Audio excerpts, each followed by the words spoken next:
Bill McKenna said, "Life is not a journey to the grave with the intention of arriving safely in a pretty and well-preserved body, but rather to skid broadside, thoroughly used up and proclaiming, 'Wow, what a ride.'" We reached the last section of the tarmac just as the sun dipped blood-red below the silhouetted line of densely packed palm forest. As it did so, the sky started its rapid change from flaming orange into a deep midnight blue. This far south from the city of Mombasa, the sky was clear and quite unadulterated by man-made light. The lack of city pollution and wood smoke from the cooking fires meant that everything around us was sharp-edged. The clear midnight blue was only broken by spangles of brilliantly white stars. But the dirt road in front of us disappeared into the dangerously dark shadows under the trees. There was just enough light left in the sky to be able to see that within a few meters the gravel changed into patches of soft sand and rutted potholes. The cicadas were in full song in a warm, slightly dank air that was scented with just a hint of tangy sea breeze. Beneath me, my bike engine ticked over calmly as it waited patiently to be told what to do next. This was the first time that I would have ridden a dirt road in the dark for nearly 4 years, and back then I'd vowed never to attempt it again.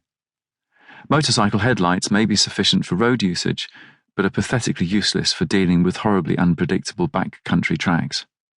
Birgit fidgeted nervously on her bike beside me.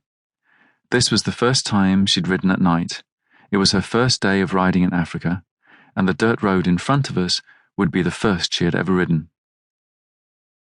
In a way, I was glad that it was dark. I could see enough of the track to be able to tell that it was going to be one of the worst I'd ever been on. Perhaps it was better that Birgit couldn't see how bad it was. But she could see enough to know that whatever was coming next was not what she'd hoped for on her first day in Africa. We should have changed our plans at that moment, but it had been a long, action-packed day, and we'd allowed ourselves to become too tired and too wired with the joy of being free to be able to make sensible decisions.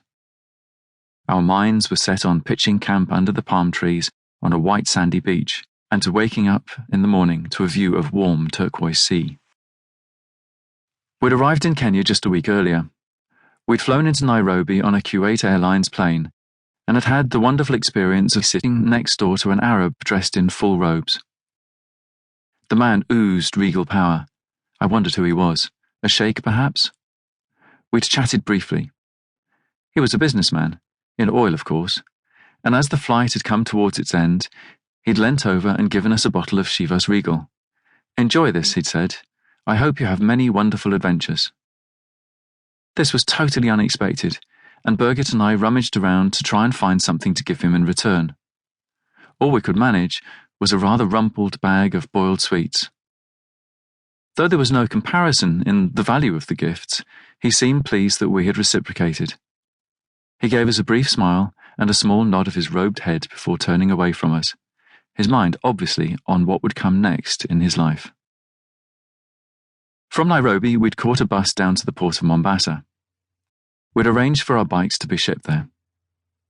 Neither of us had been to the city before, and we had no idea where the docks were.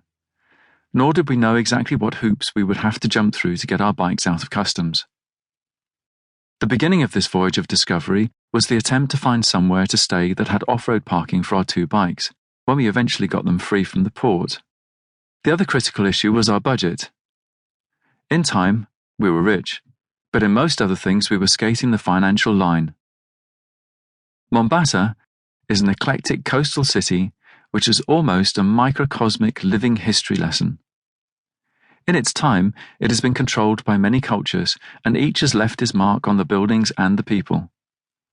Broad-faced black Bantu people mixed with Asian-featured men and women, and with those who are obviously descendants of those white-skinned nations who have filled their moments in the city's history. Elderly British colonial-era houses, shops and factories stand next to Arab mosques and markets. A rugged castle with thick stone walls looks out along the palm tree-lined coast.